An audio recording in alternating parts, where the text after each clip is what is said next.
Hello everyone, welcome to KK4Z. My name is Scott, and I wanted to show you a couple of differences between the FT-710 and the IC-7300.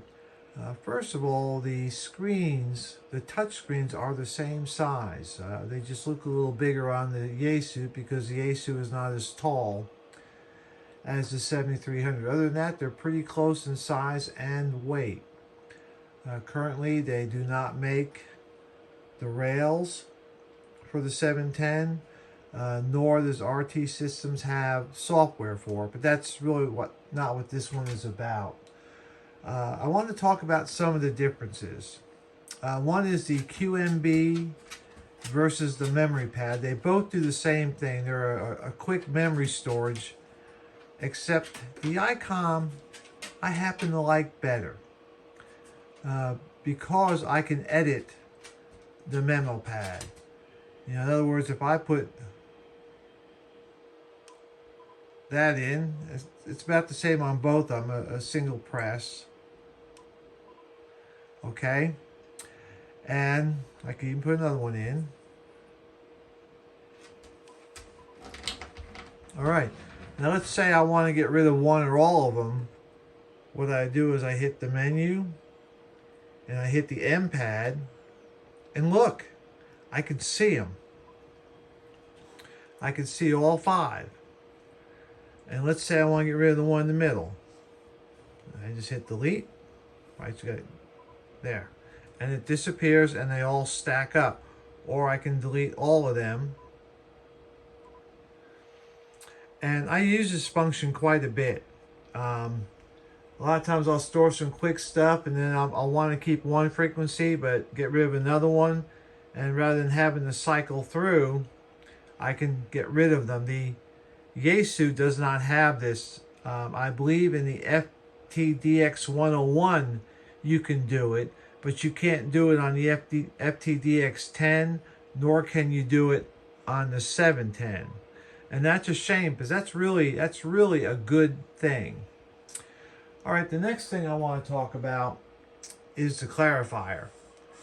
And the biggest thing I have with the Clarifier is Yaesu uses the main dial to adjust the Clarifier.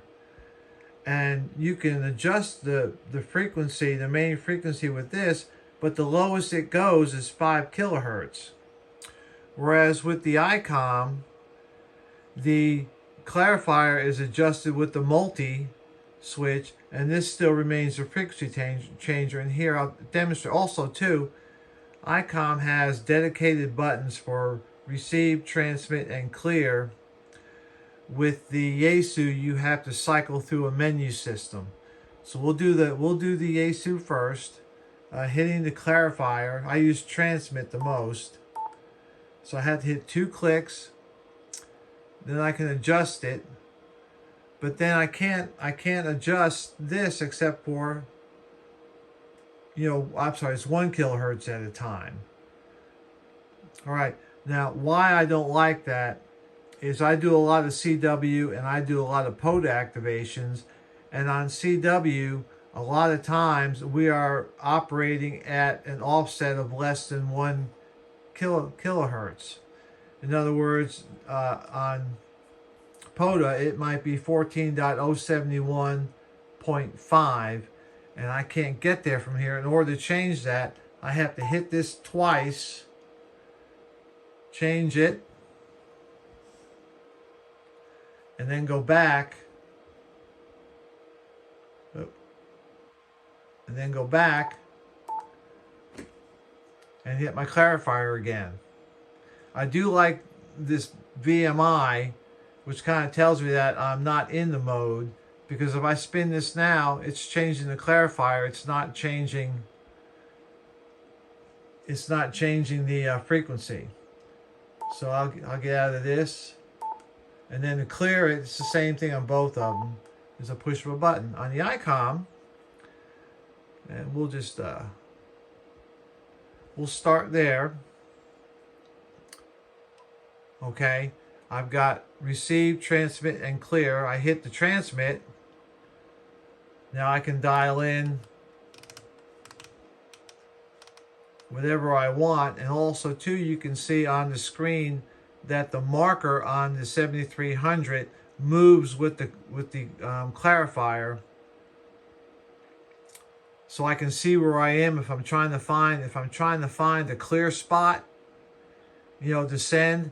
Because what you want to do in CW is you don't want to zero beat the guy, because then he can't really hear your signal. So you want to be off just a little bit, and that's why you use the transmit clarifier. Okay, now with this, as you can see, I can still change the frequency, and I can go as low. You know, so how low can you go? I can go low, so I have that. But I can't do that with this, and it's important with doing with CW. And to clear, I can turn this on and off. RIT is the same way. I can get rid of this, do this. I can do both.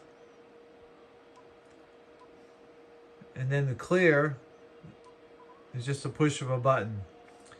So the clarifier and the memory pads work better on the ICOM versus this, especially if you're doing CW.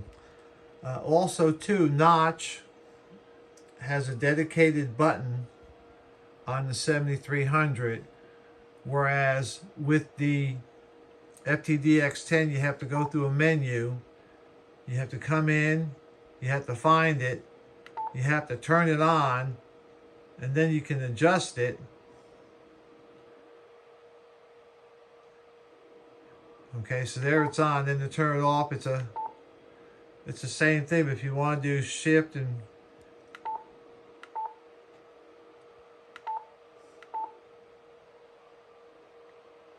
see, I gotta wait for it to quit blinking before it'll. It's very, very complicated to me, anyhow. With the ICOM, I have a notch. I can hit notch. That's automatic notch. That's manual notch, I'm sorry. And then over here I have, nope, I take that back. My fault. If you hit notch and you hold it, it brings up these two things and you can adjust them. And now I have manual notch. I can also go to no notch, and then, whoop, what did I do here? All right, that's the manual notch. And it does have automatic notch, and I just, my mind just went crazy. But yeah, you can change the notches.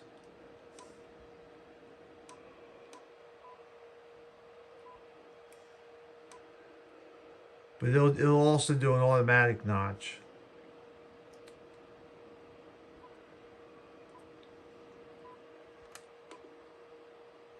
All right. Oh, that's me mucking around. I'll have to figure that out.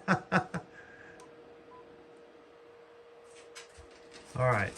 Hey, I got manual notch. Oh, I know why. I'm in CW. Let me get out of CW and go to sideband.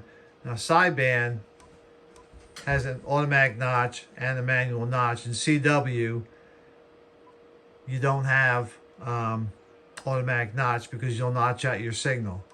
All right, sorry about that. I just had a little brain thing. The other thing I like about this is the filtering is a dedicated knob right here. It's got a split ring. I'll show you how that works. If I want to change the shift, I grab both of them and I can shift it. If I want to adjust the pass band, I can adjust it. If I push, it clears it. With the Yaesu, you have to go into here and then you have to muck with the system. You have to find it, you have to select it, then you have to change it, and then you have to wait for it to take effect. And so that makes it kind of, and then you can reset it.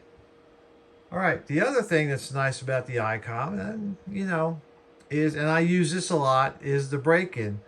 It's right here. Here, let me get rid of this. Yeah, it's right here. If you see, there's the Breakin, off, semi Breakin, full break-in. Dedicated knob. And I like that because a lot of times, especially if I'm hunting or if I am activating an APOTA, we have people that operate at all different speeds. And sometimes if I go from 20 or 22 words a minute down to 13, sometimes I like to practice a little bit. So what I'll do is I'll hit this off. I'll, get myself set up at the slower speed or the faster speed, and then I can come in and hit it.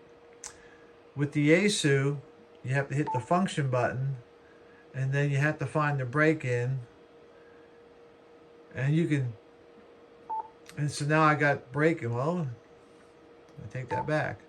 So I have to come in here. Oh, my bad again. There, now let's try it.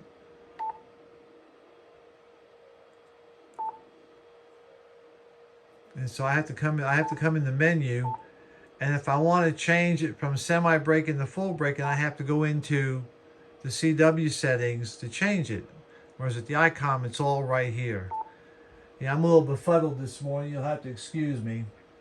And then the last thing is the ICOM has a transmit button. So like I said earlier, with the ASU, in order to get my LDG tuners to work, I have to put it in AM mode, and I have to attach the microphone and hit the push to talk to get it to work. With the ICOM, I don't have to hook up the microphone. I have its own separate transmit button. I can hit it, change it to AM, hit it. When it tunes, change it back out. And it works. I have two LGD tuners. One is the remote tuner, and that one doesn't have an interface to any radio. And so that's where that comes in real handy. With the ASU, I have to keep the microphone connected to use it. And I mainly do digital and CW when I'm out in the field operating. A little SSB, but not much. So this went a little longer than I thought, and I made a lot of gaps, and you'll have to excuse me switching back and forth between radios. It does befuddle you a little bit. Is one better than the other? I think they're fairly comparable, and it really depends on what you're used to and what you like and what you do. The ASU, I spent the whole day yesterday playing with it. I spent part of this morning playing with it. It's not a bad radio. It really isn't. I don't plan on selling it anytime soon, if not at all. Because it is kind of a fun radio. I think the two of them are very comparable, but these are just some of the differences that I notice with things that I use. Now, you may not use these things. You may not use the Memopad or the QMB. You may not, get into tweaking filters and whatever a lot. But those are some of the things I use. Oh, also too, with the ICOM, is that you can set the bandwidths infinitely, whereas with the ASU you have choices. You have like 3 or 4 choices when you're setting the filter bandwidths, is what I was referring to. 6 of one, half dozen the other. I think in actual use they both hear about the same. Whatever I can work on one, I can work on the other. The filtering may be a little bit better on the Yaesu. The Rob Sherwood numbers says it is, but in actual field use, they're pretty comparable. I can say on the same thing, on the same Sherwood numbers, that the ICOM has a lower noise floor by a factor of 6. No, a factor of 8, excuse me. By a factor of 8 when compared to the Yaesu. But in real life, they both hear about the same. So this is a little long. This is just some of the comparisons I'm having, and I'll be doing more. Like I said, the next field trip I go for a weekend, I'm taking the ASU, and I'll probably take the next couple and give it a thorough workout. The ICOM I've had for a long time, and so me and it are friends. So that's it. Everybody take care. 73s. This is Scott, KK4Z.